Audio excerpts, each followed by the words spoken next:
with that in mind, we're going to take 10 minutes or so just to take a look at what the rest of the season looks like after the biggest game of the season for the Ducks. Oregon has this Indiana matchup at home. The Ducks go on by after Penn State, and then welcome the Hoosiers, who are looking more and more like a great team. They whooped Illinois and Brett Bielema. Number 11 now. Illinois was number 9. 63-10 is a little bit shocking. I saw a shot of Kurt Cignetti after that. He's just on the sideline, just like he was not letting up. And you say that that's a dangerous game for Oregon, but that's also a real benefit for the Ducks, who didn't have another really a game that looked really great for strength of schedule when you take a look at the schedule outside of that Penn State game. Is that a benefit for the Ducks, or is this dangerous? It's at home, which feels like a real benefit for the Ducks. Yeah, shout out to Donald here in our chat. Big claim that Indiana is going to come into Eugene. I'm not sure if Donald's still watching right now, but says that Indiana is going to come into Eugene and win, that Mendoza will be the number 1 pick.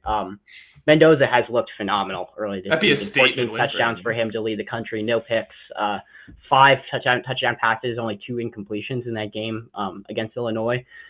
I worry that Illinois might have been fraudulent. This might have been a fraud check game, as we would say, or a bit of a fraud check, as we would say as an MMA fan. But Indiana looked like just miles better than this Illinois team. We'll have to see what Illinois, their best win is over Duke at this point. We'll have to see where that team shakes out. But they did not look like the top 10 team in the country that they were ranked before that. They went to Indiana and just could not get anything going on offense, and could not stop Indiana's defense at all. And like we saw in the comments, Fernando Mendoza has been very good. And this is a guy that I was saying before the season was one of the more underrated quarterbacks around the Big Ten, because you looked at these teams and it was, Drew Aller is that solidified guy, because this is like Penn State's that solidified team because we know Drew Aller is the starter. We know he was the starter last year. Ohio State was bringing a new starter on in Julian Sain. Oregon was bringing on a new guy in Dante Moore. Washington with Damon Williams, even as good as we know he can be. And at Indiana, we knew Fernando Mendoza was new there, but he was good for Cal and had been good for Cal before he hit the transfer portal and headed to Indiana. So he's a guy that has those traits that you can see being an NFL quarterback, and I would not be surprised, especially with the way he's played so far this season, if he ends up being one of those top guys off the board next April. But at this point, I'm not necessarily worried about that game.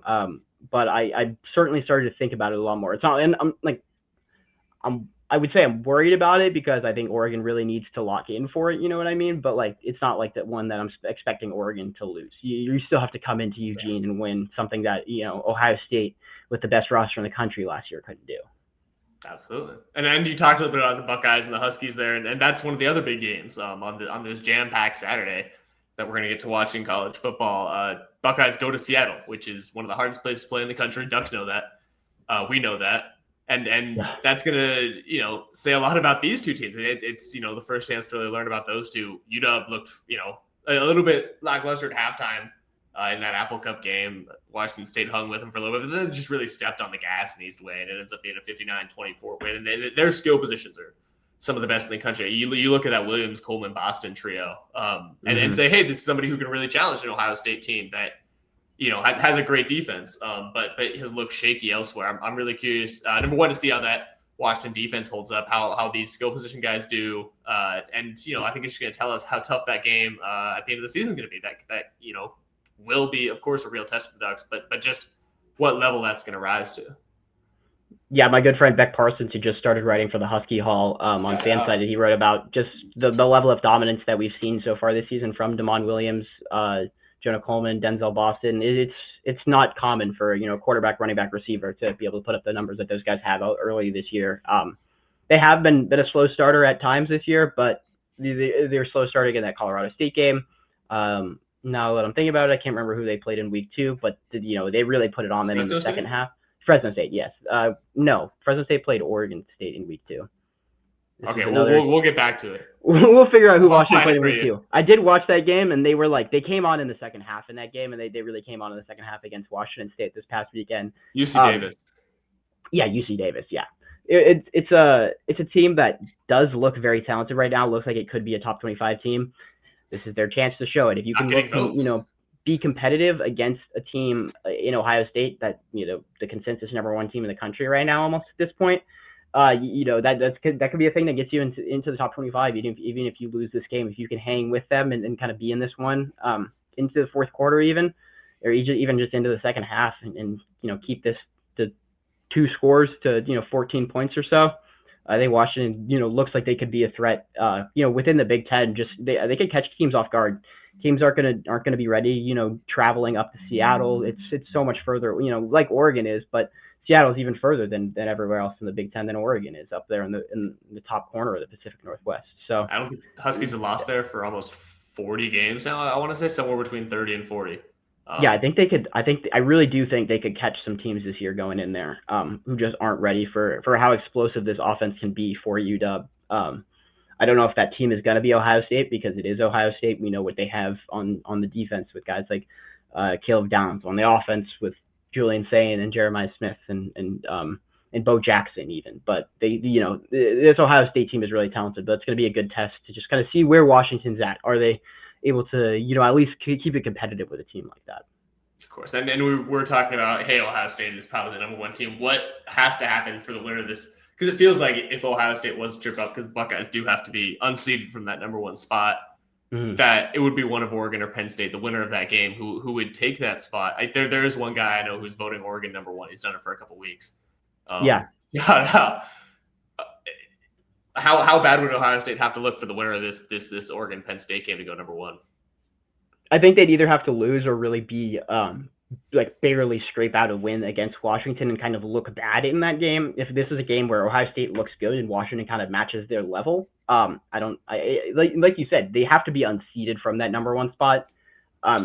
Defending national champs, undefeated this year, beat Texas to open the season. It's going to take a lot to get them out of that spot this year. It's like last year when Oregon beat Ohio State as the 3 versus the 2. They didn't go to number 1 because Texas was still undefeated at that point. That's just kind of how it goes, and especially with a team in Ohio State who has done, coming off their resume from last year, what it's been so far early this season, it is going to take either a loss or just a dud of a performance from them for them to get jumped in the rankings. Yeah, but also, when we start looking at this, it really doesn't matter who's number 1 at this point. It's going to be the team that wins the best conference, which is looking like the Big Ten. At the end of the year, and we understand that.